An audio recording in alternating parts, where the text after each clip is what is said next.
Hello everyone. आज की इस वीडियो में हम लोग बेसिकली देखेंगे कि रिएक्ट मेमो क्या होता है। ओके। सो मैंने बेसिक सेटअप किया हुआ है। ओके। सो फर्स्ट मैं हम लोग बात कर लेते हैं कि क्या क्या देखने वाले हैं।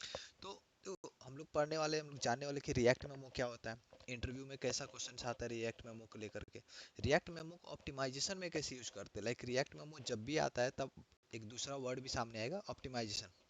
ओके। कि रिएक्ट मेमो बेसिकली ऑप्टिमाइजेशन के लिए यूज होता है। हम लोग ऑप्टिमाइज करते हैं अपने कोड को, एक्स्ट्रा जो री रेंडरिंग होता है उसको रोक सकते हैं रिएक्ट मेमो को।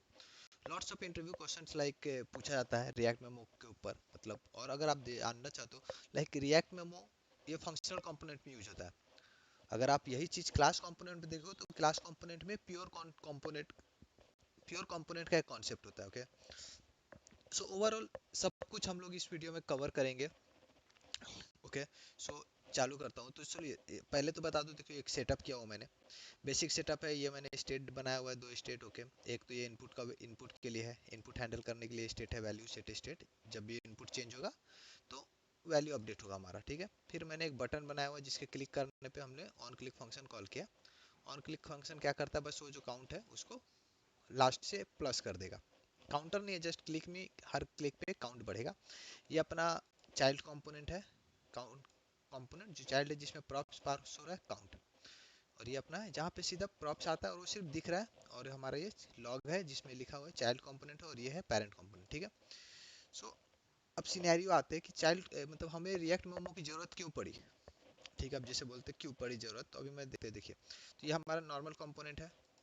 तो मैं फिल्टर लगा देता हूँ। ठीक है। फिल्टर कंपोनेंट से, सॉरी। ये हमारा नॉर्मल कंपोनेंट है। ठीक है। यह इनपुट है, ये हमारा बटन है, और ये चाइल्ड कंपोनेंट में जो हमें काउंट दिख रहा है। तो काउंट तो जीरो है क्योंकि अभी हमने कोई काउंट चेंज कब होगा, जब हम क्लिक पे क्लिक करेंगे। ओके। तो अब मैंने पेज रिफ्रेश किया तो अगर आप देख सकते हो यहाँ पे हमारा पेरेंट कंपोनेंट रेंडर हुआ है, इसलिए पेरेंट कंपोनेंट का लॉग आया। चाइल्ड कंपोनेंट रेंडर हुआ इसलिए चाइल्ड कंपोनेंट का लॉग आया। करेक्ट, इसमें कोई इशू नहीं है।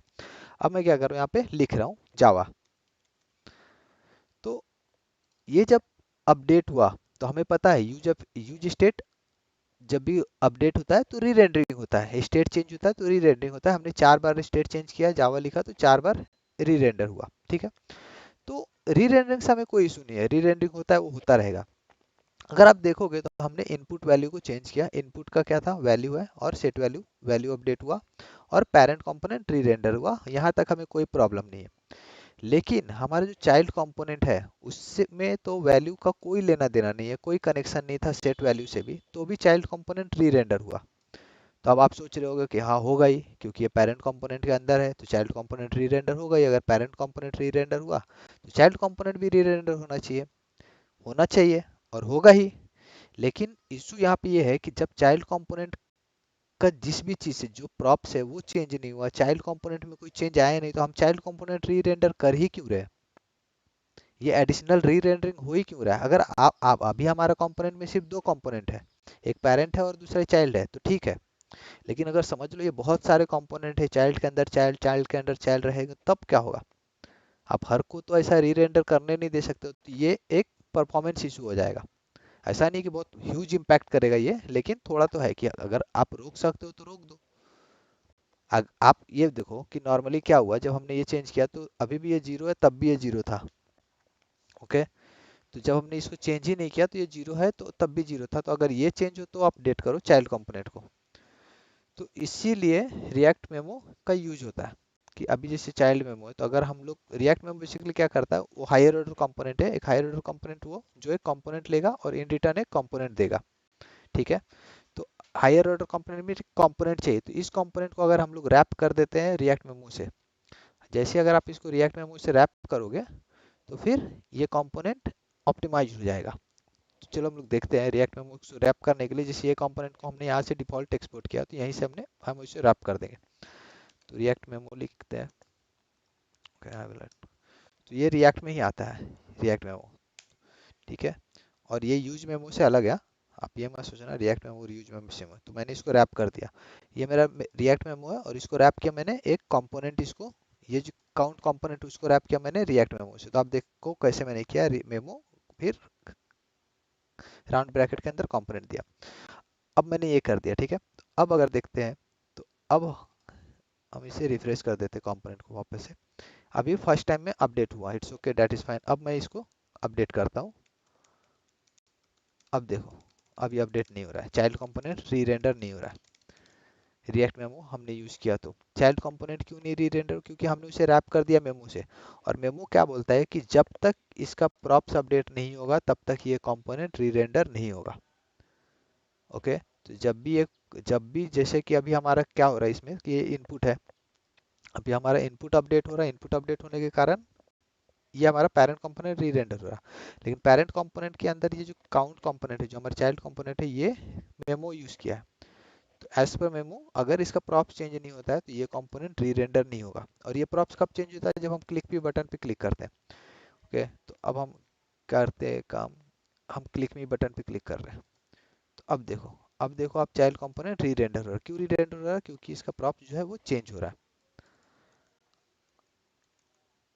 तो अगर जब भी प्रॉप्स चेंज होगा तब तक ये री रेंडर होगा। लेकिन अभी भी स्टिल अगर हम लोग इसको फिर से करते हैं अपडेट, ये उसी समय री रेंडर होगा जब इसका प्रॉप्स चेंज होगा। अगर प्रॉप्स चेंज नहीं हुआ तो ये री रेंडर नहीं होगा। ठीक है, ये तो इससे हम लोग ऑप्टिमाइज कर सकते हैं अपने रिएक्ट के एप्लीकेशन को। तो जो भी चाइल्ड कंपोनेंट है जो एक्स्ट्रा री रेंडरिंग हो रहा है, जैसे कि कुछ हार्ड कोडेड रहते, कुछ बैनर्स रहते, कुछ हेडर एंड आपका सिर्फ इमेजेस है जो आपको बार बार डिस्प्ले नहीं करना है, तो आप उसको रिएक्ट मेमो के अंदर रैप कर सकते हो, तो फिर वो री रेंडर नहीं होगा, तो एक्स्ट्रा री रेंडरिंग से आप बच जाओगे। तो इसमें जो इंटरव्यू में क्वेश्चन पूछते हैं वैसा ही रहता है कि अगर मेरा कंपोनेंट है वो बार बार री रेंडर हो रहा है, मुझे चाइल्ड कंपोनेंट को री रेंडरिंग नहीं करना है क्योंकि उसमें कुछ स्टेट, उसमें हार्ड कोडेड वैल्यू है। तो आप कैसे करोगे अचीव ये चीज़, तो आपको याद रहना चाहिए रिएक्ट मेमो से हम ये सब चीज़ अचीव कर सकते हैं। तो अगर आप इसमें ये करते हो तो रिएक्ट मेमो भी का यूज़ ठीक है कि आप ऑप्टिमाइज, लेकिन रिएक्ट मेमो को अगर हम लोग ऐड करते हैं, ऐड ऑन मतलब यूज मेमो और यूज कॉलबैक के साथ अगर हम लोग मतलब उसको पैक करके यूज़ करते हैं तो वो ज़्यादा ही पावरफुल हो जाता है।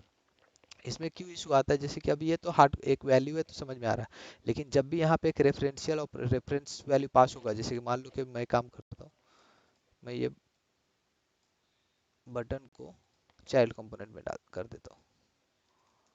ठीक है, ये आ गया हमारा चाइल्ड कंपोनेंट में, यहाँ पे ऑन क्लिक हैंडल है। तो ये इश्यूज होते हैं इसके साथ, रिएक्ट मेमो के साथ, जब आपका कुछ रेफरेंशियल है। तो ये कर दिया मैंने, सब कुछ सेम रखा है, जस्ट ये जो बटन था उसको मैंने चाइल्ड कंपोनेंट में ऐड कर दिया, मूव कर दिया बेसिकली। तो अगर आप देखोगे अभी, अगर हम रिफ्रेश करते हैं तो फर्स्ट टाइम दोनों हुआ अपडेट, दैट इज फाइन।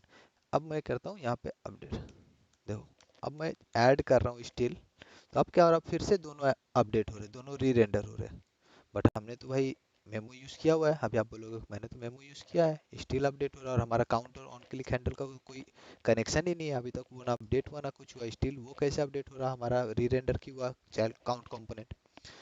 तो चाइल्ड कंपोनेंट इसलिए री रेंडर हुआ क्योंकि जब भी हमारा एक स्टेट चेंज हो रहा है, ठीक है, हमारा वैल्यू का स्टेट चेंज हो रहा है, ये स्टेट, ठीक है, ये जब चेंज हुआ तो वापस ये री रेंडर होगा पूरा एप्लीकेशन पेरेंट कंपोनेंट। जब ये री रेंडर हो रहा है तो जब यहाँ पर आता है ये, तो जब ऑन क्लिक हैंडल जो है वो एक फंक्शन है, तो ये फंक्शन जब यहाँ से पास होगा इसमें, तो ये फंक्शन नहीं पास होता, ये पास होता है उसका रेफरेंस। ओके, रेफरेंस पास होता है, इसमें तो वैल्यू आपने पास कर दिया जो चेंज नहीं हो रहा, लेकिन इसमें पास होता है उसका रेफरेंस। तो जब भी ये रेफरेंस पास होगा, जब भी ये री रेंडरिंग होगा, पेरेंट कंपोनेंट जब री रेंडर करेगा वापस से, तो हर बार री रेंडर पे इसका रेफरेंस चेंज होगा। अगर इसका रेफरेंस चेंज हो रहा है मतलब यहाँ पे वैल्यू जो जा रहा है वो भी चेंज हो रहा है। तो डायरेक्ट इनडायरेक्ट हमें ये पता चल रहा है कि इसका प्रॉप चेंज हो रहा है। सो ये जब प्रॉप चेंज होता है तो इसको फिर अब बोलोगे आप रिएक्ट में फिर किस काम का, मोस्ट ऑफ द टाइम हम लोग तो ऑब्जेक्ट और अरे और लाइक फंक्शन को ही पास करते हैं जो रेफरेंशियल है, तो फिर रिएक्ट मेमो ऑप्टिमाइज कैसे करेगा।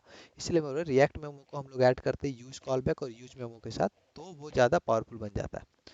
तो अभी के लिए तो मैं ये वीडियो में उसको ऐड नहीं कर रहा हूँ, यूज कॉलबैक और यूज मेमो को ऐड करके जो नेक्स्ट वीडियो है उसमें करूँगा। तो अभी के लिए ये वीडियो यहीं पे मैं रैप कर रहा हूँ। तो ये रिएक्ट मेमो के लिए था स्पेसिफिक, तो अगले वीडियो में मैं जब कॉल बैक कवर करूँगा और यूज यूज कॉल बैक और यूज कॉल मेमो कवर करूँगा तब उसमें मैं इसका एक्सप्लेनेशन दे दूँगा। तो वो अभी भी जैसे मैंने बोला रिएक्ट मेमो ऑप्टिमाइजेशन के लिए यूज होता है, और जैसे आपने use call back use memo भी सुना ऑप्टिमाइजेशन के लिए यूज होता है। तो जब ये तीनों चारों मिल जाते हैं साथ में तो ज़्यादा ही पावरफुल ऑप्टिमाइजेशन आप कर सकते हो, टोटल ऑप्टिमाइजेशन अचीव कर सकते हो। सो थैंक यू, लाइक अगर वीडियो पसंद आया तो लाइक करो, जो भी है। कुछ भी डाउट रहे तो कमेंट सेक्शन में लिख देना।